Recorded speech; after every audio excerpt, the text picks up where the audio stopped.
What's up, what's up? Kamusta kayo? Nandito pala ako ngayon sa may Italy, sa may Civitavecchia.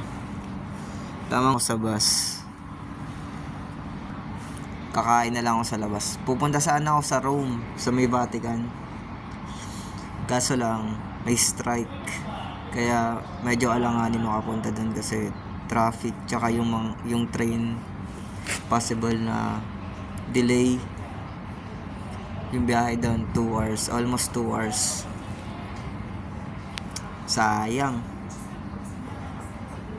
Another next 2 days sa naman kami, Barcelona. Sagrada na lang ako babawi. Solid na tigo. Waiting muna habang naghihintay ng bus. Bahala na kung saan mapunta. Malamig dito, malamig na. All goods. Alam niyo ba yung Civitavecchia na to, ancient city? Meron siyang mahabang wall na pang-depensa nila. Kasi 16th century pa daw yan tinayo. Kaya sobrang tibay talaga. Alam niyo na nagustuhan ko sa lugar na to. Sobrang peaceful. Tsaka, malinis. Hindi katulad dito sa atin, no? Yung ganda yung klima nila. Nakabalansa lang. Mainit, pero mas ramdam mo yung lamig talaga. Literal. Ayun, may nakilala ako na Italiano. Nag-o-offer sila ng trip.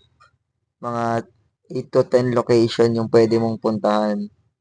Ayun lang, road trip. Siyempre, gusto natin mag-explore. Papatasin natin yan.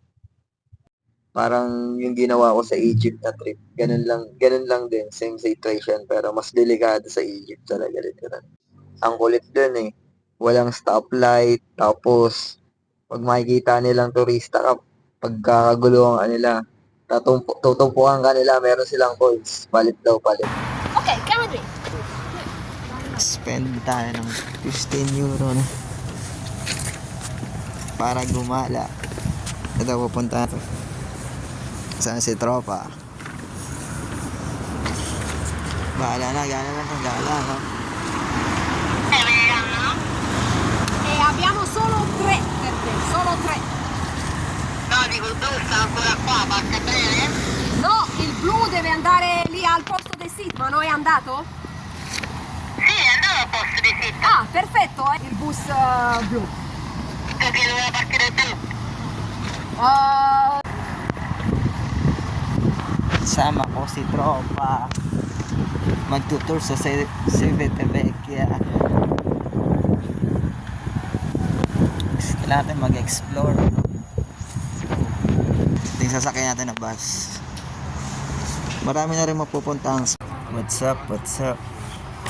Ngayon, biglaan lang to. Ito. May gagalaan akong mga spot dito sa Civitavecchia. Sa halagang 15 euro lang. Nasa 1K.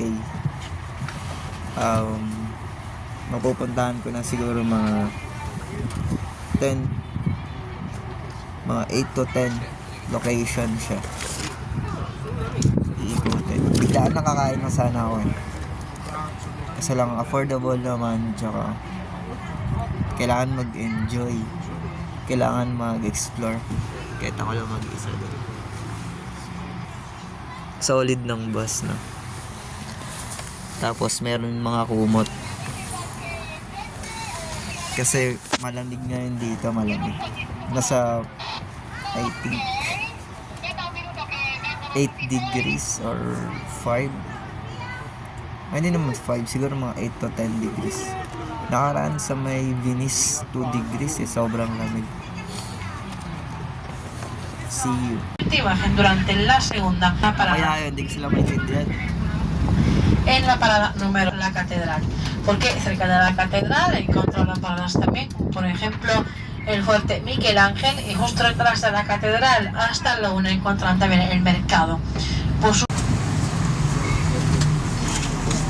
Ito pala yung purpose nito, kaya siya open spot. Hindi na kailangan bumaba. Ihintuan lang namin tong mga spot na to. Tapos ina-explain niya kung ano yung mga history, ganyan. Now I know. First time. Our next stop is just around the corner, here on the right, and it's the Archaeological Museum of Civitavecchia, built in 1764 by Pope Clement XIII, who is the same Pope who built Porta Livorno as stop number 2. Inside the museum you find La fortaleza fue construida por Papa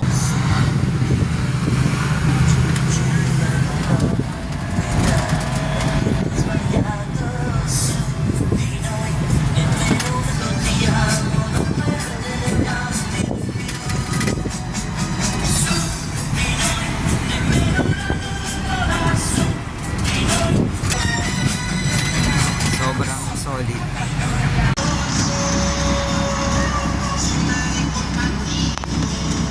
Napaka-solid ng spot. Kung malinaw-linaw lang yung quality ng cellphone ko, nakikita nyo talaga kung gano'n. Para na napapanood ko siya sa GTA, no?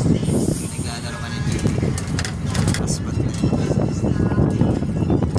Just like at LA.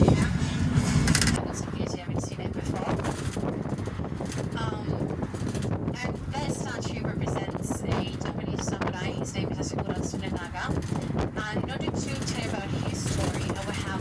También viajó a su objetivo.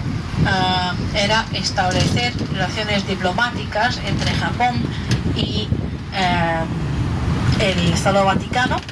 Y él viajó también a otros países europeos, por ejemplo, España. De hecho,